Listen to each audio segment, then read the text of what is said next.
Chapitre 14. Comment avoir une vie de famille heureuse? Que faut-il faire pour être un bon mari? Comment être une femme mariée épanouie? Que signifie être un bon père ou une bonne mère? Comment les enfants peuvent-ils contribuer au bonheur de la famille? Paragraphe 1. Question. Quel est le secret d'une vie de famille heureuse? Jéhovah Dieu veut que vous ayez une vie de famille heureuse. Sa parole, la Bible, contient des conseils pour chaque membre de la famille. Elle définit le rôle que Dieu confie à chacun. Quand ils remplissent leur rôle en suivant les conseils divins, les membres d'une famille sont épanouis. Jésus a dit « Heureux ceux qui entendent la parole de Dieu et la gardent ». Luc 11, verset 28. Paragraphe 2. Question. Que devons-nous reconnaître pour que notre famille soit heureuse? Pour goûter au bonheur familial, nous devons avant tout reconnaître que Jéhovah, appelé notre Père par Jésus, est à l'origine de la famille. Puisque c'est grâce à lui que toutes les familles de la terre existent, notre Père céleste sait à coup sûr ce qui les rend heureuses. D'après la Bible donc, quel est le rôle de chaque membre de la famille? Dieu est à l'origine de la famille. Paragraphe 3. Question. Comment la Bible raconte-t-elle le début de la famille humaine et pourquoi sommes-nous certains que ce qu'elle dit est vrai? Jéhovah a créé les premiers humains, Adam et Ève, puis les a unis comme mari et femme. Il les a placés dans une demeure magnifique, paradisiaque, le jardin d'Éden, et leur a dit d'avoir des enfants. Soyez féconds et devenez nombreux, remplissez la terre. Genèse 1, versets 26 à 28. Il ne s'agit pas d'un conte ou d'un mythe, car Jésus a confirmé ce que rapporte la Genèse à propos du début de la vie de famille. Même si nous rencontrons de nombreuses difficultés et que la vie actuelle soit différente de ce que Dieu voulait, voyons pourquoi il est néanmoins possible d'être heureux en famille. Paragraphe 4. Question A. Comment chaque membre d'une famille peut-il contribuer au bonheur de celle-ci? Question B. Pourquoi est-il important d'étudier la vie de Jésus pour connaître le bonheur familial? Chaque membre d'une famille peut contribuer au bonheur de celle-ci en imitant Dieu dans sa façon de manifester l'amour. Mais comment pouvons-nous imiter Dieu puisque nous ne le voyons pas? Nous pouvons savoir comment Jéhovah agit parce qu'il a envoyé sur la terre son Fils premier-né. Quand il était sur la terre, ce Fils Jésus-Christ a si bien imité son Père céleste que le voir et l'écouter, c'était comme être avec Jéhovah et l'écouter. Par conséquent, en apprenant quel genre d'amour Jésus a manifesté et en suivant son exemple, chacun de nous peut améliorer sa vie de famille. Un modèle pour les maris. Paragraphes 5 et 6. Question A. Pourquoi la manière dont Jésus traite la congrégation constitue-t-elle un exemple pour les maris? Question B. Que doit-on faire pour obtenir le pardon de ses péchés? La Bible dit que les maris devraient traiter leurs femmes de la même manière que Jésus traite ses disciples. Elle donne cette directive. Maris, continuez à aimer vos femmes, comme le Christ aussi a aimé la congrégation et s'est livré lui-même pour elle. C'est de cette façon que les maris doivent aimer leurs femmes comme leur propre corps. Celui qui aime sa femme s'aime lui-même, car personne n'a jamais haï sa propre chair. Mais il la nourrit et l'entoure de soins, comme le Christ aussi le fait pour la congrégation. Éphésiens 5, versets 23 et 25 à 29. L'amour de Jésus pour sa congrégation composée de ses disciples constitue un exemple parfait pour les maris. Jésus aima ses disciples jusqu'à la fin. Il sacrifia sa vie pour eux, même s'ils étaient loin d'être parfaits. Jean 13, verset 1. De la même façon, il est demandé aux maris « Continuez à aimer vos femmes et ne vous aigrissez pas contre elles ». Colossiens 3, verset 19. Qu'est-ce qui aidera un mari à appliquer ses conseils, surtout s'il arrive à sa femme de ne pas agir sagement. Il devrait se rappeler ses propres erreurs et ce qu'il doit faire pour que Dieu lui pardonne. Que doit-il faire? Il doit pardonner à ceux qui pêchent contre lui, y compris à sa femme. Évidemment, elle doit pardonner elle aussi. Comprenez-vous pourquoi certains disent qu'un mariage heureux est l'union de deux personnes prêtes à pardonner? Paragraphe 7. Question. De quoi Jésus tenait-il compte? Et quel exemple cela donne-t-il aux maris?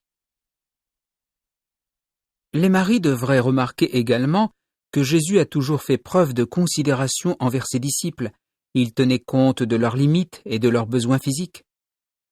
Un jour qu'ils étaient fatigués, par exemple, il leur a dit « Venez vous autres, à part, dans un endroit isolé, et reposez-vous un peu. » Marc 6, versets 30 à 32. Les femmes aussi méritent attention et considération. La Bible les décrit comme un vase plus faible, et elle ordonne aux maris de leur assigner de l'honneur. Pourquoi? Parce que les femmes autant que les maris ont part à la faveur imméritée de la vie. 1 Pierre 3, verset 7.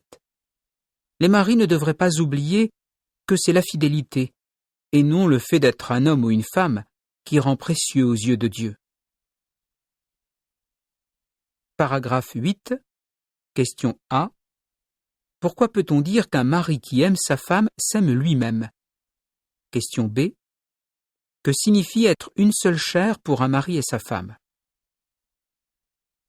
La Bible dit qu'un mari qui aime sa femme s'aime lui-même. En effet, comme Jésus l'a indiqué, un homme et sa femme ne sont plus deux, mais une seule chair. Matthieu 19, verset 6. Dans le domaine sexuel, ils ne doivent s'occuper que l'un de l'autre. Ils y arriveront s'ils se soucient avec désintéressement de leurs besoins mutuels. Le rappel suivant est important. Personne n'a jamais haï sa propre chair, mais il la nourrit et l'entoure de soins. Éphésiens 5, verset 29. Les maris doivent aimer leurs femmes comme ils s'aiment eux-mêmes et se souvenir qu'ils ont des comptes à rendre à leur chef Jésus-Christ. Paragraphe 9. Question. Quelle qualité de Jésus est mentionnée en Philippiens 1, verset 8, et pourquoi les maris devraient-ils témoigner cette qualité à leurs femmes? L'apôtre Paul a parlé de la tendre affection qu'a Christ Jésus. Philippiens 1, verset 8. La tendresse de Jésus était réconfortante. Elle a touché les femmes qui sont devenues ses disciples. Les femmes ont immensément besoin de la tendre affection de leur mari. Un exemple pour les femmes mariées. Paragraphe 10. Question. Sous quel rapport Jésus constitue-t-il un exemple pour les femmes? Une famille est une organisation. Pour bien fonctionner, elle a besoin d'un chef. Même Jésus a un chef à qui il se soumet. Le chef du Christ, c'est Dieu, tout comme le chef de la femme, c'est l'homme. 1 Corinthiens 11, verset 3. La soumission de Jésus à l'autorité de Dieu constitue un excellent exemple, car nous avons tous un chef à qui nous devons nous soumettre. Paragraphe 11. Question. Quelle attitude une femme doit-elle avoir envers son mari? Et quel peut être l'effet de sa conduite? Les hommes étant imparfaits, commettent des erreurs et sont souvent loin d'être des chefs de famille modèles. Que devrait donc faire une femme? Elle ne devrait pas dénigrer les actions de son mari, ni essayer de diriger à sa place. Elle se souviendra plutôt qu'un esprit doux et paisible est d'une grande valeur aux yeux de Dieu. Si elle a un tel esprit, il lui sera plus facile de manifester la soumission conforme à la volonté de Dieu, même dans des situations éprouvantes. La Bible déclare par ailleurs, la femme doit avoir un profond respect pour son mari. Éphésiens 5, verset 33. Mais qu'en est-il s'il n'accepte pas le Christ comme chef? La Bible conseille aux femmes, « Soyez soumises à vos propres maris, afin que si quelques-uns n'obéissent pas à la parole, ils soient gagnés sans parole grâce à la conduite de leurs femmes, parce qu'ils auront été témoins oculaires de votre conduite pure ainsi que d'un profond respect. » 1 Pierre 3, versets 1 et 2. Paragraphe 12. Question. pourquoi n'est-il pas mal qu'une femme exprime respectueusement ses opinions? Que son mari soit croyant ou non, une femme ne manque pas de respect si elle exprime avec tact une opinion différente de la sienne. Elle peut avoir raison, et toute la famille peut avoir avantage à l'écouter. Un jour, Sarah a recommandé une solution pratique à un problème familial. Abraham n'était pas d'accord avec elle, mais Dieu lui a dit « Écoute sa voix ». Genèse 21, versets 9 à 12. Bien entendu, quand un mari prend une décision finale qui ne va pas à l'encontre de la loi de Dieu, sa femme montre sa soumission en la soutenant. Paragraphe 13. Question A. À quoi le passage de Tite 2, versets 4 et 5 encourage-t-il les femmes mariées? Question B. Que dit la Bible au sujet de la séparation et du divorce? En remplissant son rôle, une femme peut apporter beaucoup à sa famille. Par exemple, la Bible indique que les femmes mariées doivent aimer leur mari, aimer leurs enfants, être saines d'esprit, pures, des femmes travaillant à la maison, des femmes qui soient bonnes, qui se soumettent à leur propre mari. Tite 2, versets 4 et 5. Une femme et une mère qui agit ainsi gagnera et conservera l'amour et le respect de sa famille. Toutefois, puisque le mariage est l'union de personnes imparfaites, des situations extrêmes peuvent mener à la séparation ou au divorce. La Bible autorise la séparation dans certaines circonstances. Néanmoins, il ne faut pas adopter cette solution à la légère, car la parole de Dieu conseille qu'une femme ne se sépare pas de son mari et un mari ne doit pas quitter sa femme. 1 Corinthiens 7, versets 10 et 11. Quant au divorce, la fornication commise par l'un des conjoints est le seul motif biblique qui l'autorise. Un exemple parfait pour les parents. Paragraphe 14. Question. Comment Jésus traitait-il les enfants et de quoi les enfants ont-ils besoin de la part de leurs parents? Par sa manière de traiter les enfants, Jésus a laissé un exemple parfait aux parents. Un jour, on a voulu interdire à des enfants de s'approcher de lui. Il a déclaré « Laissez les petits-enfants venir vers moi, n'essayez pas de les en empêcher. » La Bible raconte qu'ensuite il prit les enfants dans ses bras et se mit à les bénir en posant les mains sur eux. Marc 10, versets 13 à 16. Puisque Jésus a pris de son temps pour les enfants, ne devriez-vous pas en faire autant pour vos fils et vos filles? Ils ont besoin, non de miettes, mais de morceaux copieux de votre temps. Il vous faut prendre le temps de les enseigner, car c'est ce que Jéhovah exige des parents. Deutéronome 6, versets 4 à 9. Paragraphe 15. Question. Que peuvent faire les parents pour protéger leurs enfants? Étant donné que le monde est de plus en plus méchant, les enfants ont besoin que leurs parents les protègent des individus qui cherchent à leur faire du mal, comme les prédateurs sexuels. Jésus a protégé ses disciples, qu'il appelait affectueusement « petits-enfants ». Quand on l'a arrêté et qu'il a été sur le point d'être tué, il a veillé à ce qu'on les laisse partir. Si vous avez des enfants, vous devez prendre garde aux tentatives du diable visant à faire du mal à vos petits. Vous devez les mettre en garde.